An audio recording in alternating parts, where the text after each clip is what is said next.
Well, welcome to another edition of Coach's Corner here on News Channel Nebraska as we are midway through the high school boys basketball season, and it's time again to check in with all three Columbus high schools. Starting the show off today, we're going to start with Columbus High and head coach Jimmy Moats as the Discoverers are sitting currently at 4-8. Let's go to the high school to see how Coach Moats feels his team is doing. We've made some progress here. We're a little bit banged up right now with a couple guys injured, so we've had to have some guys step up and fill some roles. But even since then, you take away maybe the half against Norfolk in the second half, and even against Fremont the last 2.5 quarters. Our kids have done a really good job of competing and playing hard and give themselves at least a chance to win. But then you took a little bit of momentum before heading over to the GNAC in McCook. You beat Seward right here at home for your first home win. Yeah, Seward was a big win for us. That was just more of a confidence deal. And even with that said, going into the moratorium, that can be a good or a bad thing. I was kind of hoping we could build some momentum off that, but with going into the break, but we had 5 days off. So it's tough to kind of pick up and come back and meet that intensity that you had even prior to that. But that was a nice win for us going into Christmas, and then going out to McCook for 3 days and playing the GNAC. I thought we did some good things. So, I mean, the Seward win was definitely a big home win for us because they got a really nice team, and that's one we can hang our hat on here early on the year. And going into the GNAC tournament, they were all close affairs. Scottsbluff, a very good team in Class B. Then you defeated Lexington by 2 and then fell to McCook in the final by 6. But what did you take away from that trip out west in those 3 contests? I thought we played to the level of our competition all 3 days. Even against Scottsbluff, I thought our intensity was good. Even after a 5-day break in the second half, we got it to, I think, 6 late in the game. We just couldn't make that big shot when we had to. And then we had to grind one out the second day against Lex. Lex is a much improved team. That's got a lot of young kids. Even they're getting better each time they step on the floor. And we had to grind that thing out. We had a big second half from Mitchell Griner, who scored 16 points in that game in the second half. So we got to win there. And then having to play McCook for 5th place on their floor, definitely a true road game. Just didn't feel like we brought that effort and intensity like we had. And I guess the next little chapter, if you will, right after the tournament, something you weren't expecting as a head coach. Oberg goes out, one of your key players with a hand injury, also Wrinkle. So you have 2 new starters, 2 sophomores you plug in for the game against Blair, and you got to win. Well, when you lose your one of your best players, your leading scorer, definitely that's going to shake up a lot of things. And when your best defender's on the floor for the most part, that definitely changed a lot of things from a defensive standpoint. But we had some kids step up. I thought Mitchell's effort against Blair was really good. I mean, with his scoring effort. But what kind of went unnoticed was his 4 assists, 4 rebounds, and the way he managed the game, I think, is the most important thing that you take away from that with him. And then our sophomores, Jazz Ackerson, Andy Pike, and Michael Cook, really stepping up and giving us some big minutes there against Blair, which was a win we needed. We needed that one badly. And it was good to see some of those kids step up. And even with John Lucky, Kobe Ackerson, Drew Sterick, Brendan Beard, those kids that filled some roles here in that game, I thought we did some really good things there. And then the opposite end of the spectrum, you go up to Fremont on Friday, a very, very good team. And again, when you still have those young players in, you maybe saw that little bit of youth have a factor against a more senior-laden team. Yeah, you could tell that some of those kids had not been in that environment before. And again, that's a great environment for high school basketball. It's a Class A team that's going to be in the mix come March. They got a nice nucleus of players. Definitely got better with the 2 transfers from Omaha Central. And, their athleticism, their size, their speed definitely gave us some problems. In all honesty, I thought our half-court defense for the most part was okay. Where we got in trouble was in transition, not getting back on defense. And when you turn the ball over and you get points off turnovers, that's a big plus factor in terms of a basketball game. And Fremont just flat out did that against us. And it's one of the better teams they've had in quite some time. They got a big win on Saturday too. So you look at who we've played. I mean, Norfolk, Fremont. We've seen a lot of really good teams on the first part of the year so far. And you were pretty busy Friday after the contest in Fremont. You had a first annual youth tournament right back here in Columbus. Brought in 96 teams. We had 145 games in 2 days played here in Columbus. I think you got to get your program involved, our feeder teams involved, and I think that was one of the things coming in here, this job that I really wanted to do and push right away. But you can't do it without great help. You can't make this thing a great event if you don't have great help, and we had tons of help and volunteers with this tournament this last weekend. I just want to thank those people because it's a lot of work for me to help coordinate some of these things, and you can't do it without good people. How do you feel you're at, and how are you approaching this week with Aurora coming up? We're trying to treat this as if this was a district week in kind of a one-game scenario, kind of playoff in terms of our preparation. I told our kids that even to start practice here today. So that's kind of how we're treating it. We're going to try to see where we're at. We're going to work on some things here this week. We got to do a better job of taking care of the ball. We got to do a better job on the glass. Defensively, we got some things we need to fine-tune, but it's nice to have at least 5 days here where we can address some things and be ready to go for Saturday against a really good Aurora team who's a top 10 team and has got some nice wins. They've got a nice player in Leininger who's a really good guard, a big inside in Austin Allen, and then the Penner kid that's a sophomore can shoot it. So they've got a really nice team, very comparable to a Beatrice, Scott, somebody like that we've seen early on. So it should be a good game on Saturday. Now, on the last edition of Coach's Corner, head coach Bryce Roth and the Lakeview Vikings were looking for win number 1 on the season, but that is no longer the case as the Vikings have grabbed 2 wins since we last checked in, sitting at 2-8. Let's go down to Lakeview High School and check in with Coach Bryce Roth on how his team's doing.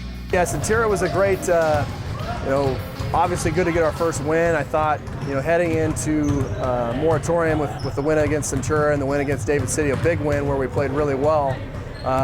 We had a lot of momentum at the wrong time, because then you go into a 5-day break, and of course we had some bad weather too, so we had basically 6 days off, which is pretty rough. And we came in against a pretty solid Twin River team for the holiday tournament for that opening round, and we were looking to hopefully improve from where we had left off, but I think moratorium was not very kind to us.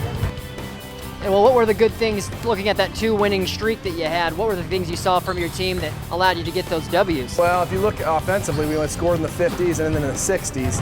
Obviously, we had more consistent scoring. We didn't have any of those 5 or 4 minute spells where we couldn't score. We had our big guys have gotten going a lot more, and that's even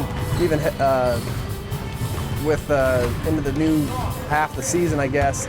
We have had consistent big play, even in our last 2 games, even with our last loss against when we were at DC West. They played very well, probably the best game of the year. But that's probably the biggest thing with those 2 wins was just offensively we scored. Defensively, we know we're going to be okay most any night, but offensively we got to find ways to put buckets on the board. And then you mentioned the Twin River loss in the moratorium. Then you take on Schuyler in the consolation game, lose by 1. And then your next game, Douglas County West, was a 3-point affair. So I guess, is there any silver lining in those 2 games? They were close games even though you didn't win them? Well, it's tough. You want to be competitive, and I think we have been. Twin River, we were up 1.5 and just did not close it out in the second half. And those are tough situations, tough losses where you really start to, winning close games like that gives you confidence.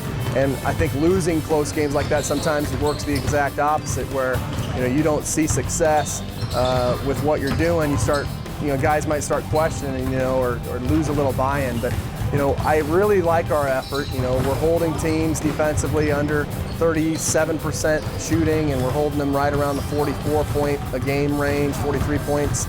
And I don't see that changing, but hopefully we can continue to improve offensively down the stretch.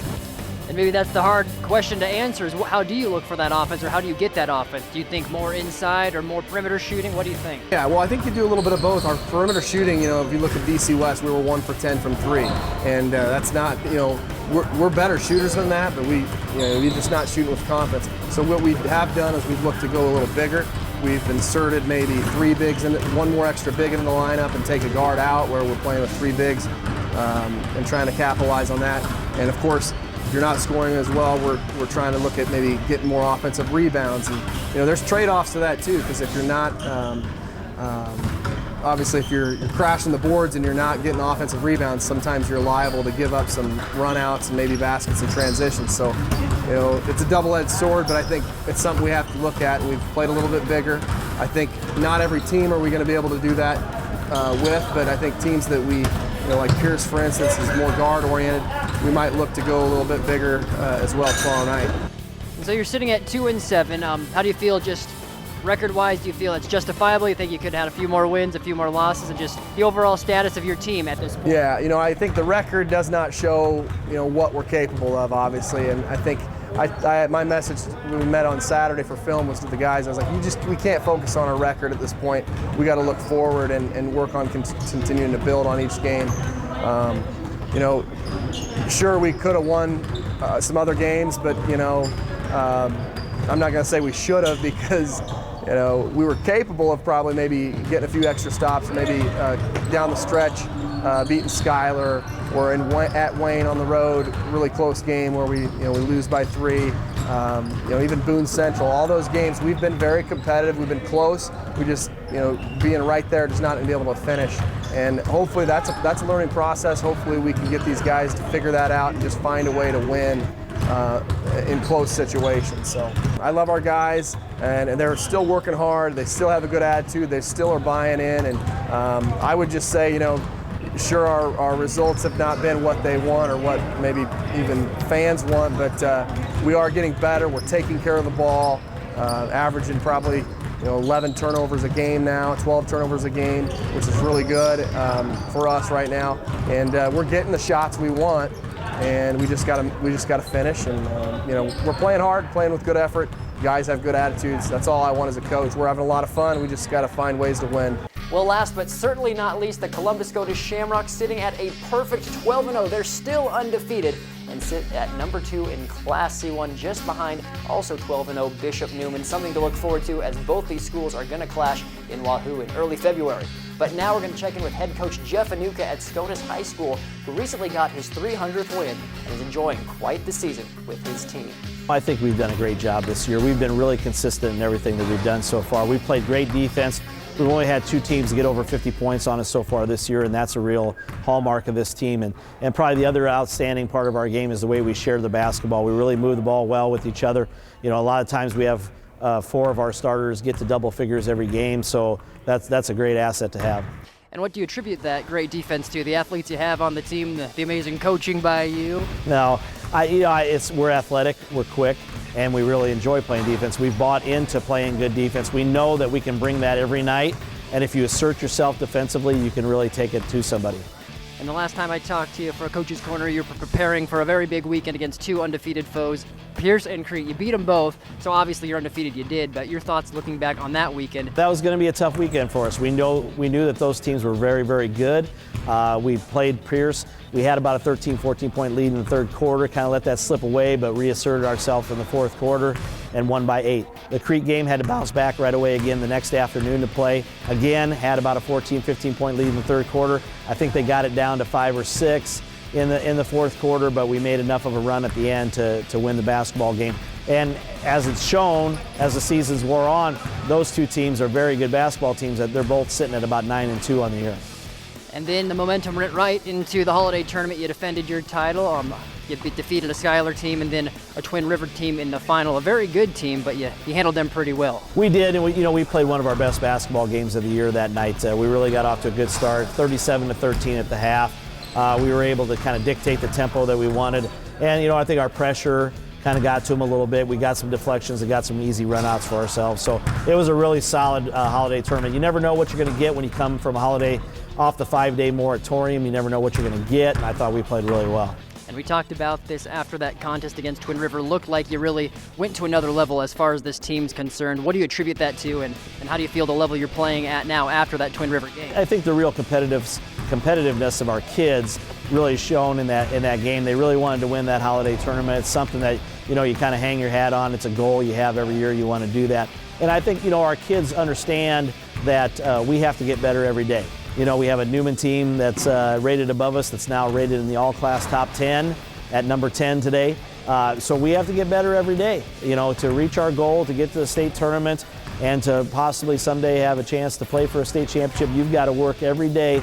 You don't take any days off. It's a grind, but our kids embrace that grind. And something else, that Twin River contest, that was your 300th win. Talk about that and what that means to you, because that's a big milestone. It is. It was special. It was special to do it with this group of kids too, and it was special to hear at SCOTUS because I felt like we've really built something really good here. We have great support from our kids, from our parents, our students section. It's a fantastic place to be, and I just love being at SCOTUS. And moving into 2016, you're a perfect 3-0 in the new year, so you're just chugging right along. How do you feel your team's at, sitting at 11-0? Obviously, you couldn't have asked for much better of a start. There's always room to get better, and we just finished up working on practice. There's always room to get better. We got a tough game at Norfolk Catholic tomorrow. You got to just keep your nose to the grindstone and just take it one day at a time. not thinking about too far ahead in the future. But I like where we're at. We're progressing very well, and we're becoming a very good offensive basketball team. And just touching finally on the offense you provide, you have so many weapons. We talked about it earlier, but how is that as a coach that you have anyone who could go off for 10, 12 points at a time? It's a luxury. Miles had a great game on Saturday against Schuyler. He needed to be a little more aggressive than he had been in the previous games, and he just asserted himself great. Dalton's been playing outstanding, playing at really kind of an all-state level. Cody, the same thing. Cody had the little bit of a knee injury, but he's coming back good. And Nate Ostick's been so solid for us all year long, and Jackson Kumpf is playing the best basketball of his career. So, our 5 stars are really solid. The bench guys, Trevor Caslon, Tate Buncannon, Justin Brockhouse, Evan Shohan, those guys are doing a great job for us as well too. So we really like our team. And how is the team energy? Obviously they have to be pretty happy sitting at 11-0, but what's the vibe of your players? As long as Jackson Kumpf is our energy provider and he provides it every day, everybody else follows suit, including the coaches. He brings it every day. He's the guy. He's our Energizer Bunny. Anybody you want to call out, maybe need to step up their game a little bit right now? My assistant coaches, they need to step up their game. No, they're outstanding. They're outstanding. We just got to keep working. You can't fall in love with the fact that you're 11-0. You got to keep working, and that's for everybody. Well, that wraps up this edition of Coach's Corner here on News Channel Nebraska. Be sure to tune in. We're going to update the show about every 2 weeks and check back in with the boys' progress as we get ready to wrap up the season. And soon, playoffs are going to be here before you know it. Again, I'm Brandon Axemit. Thanks for watching.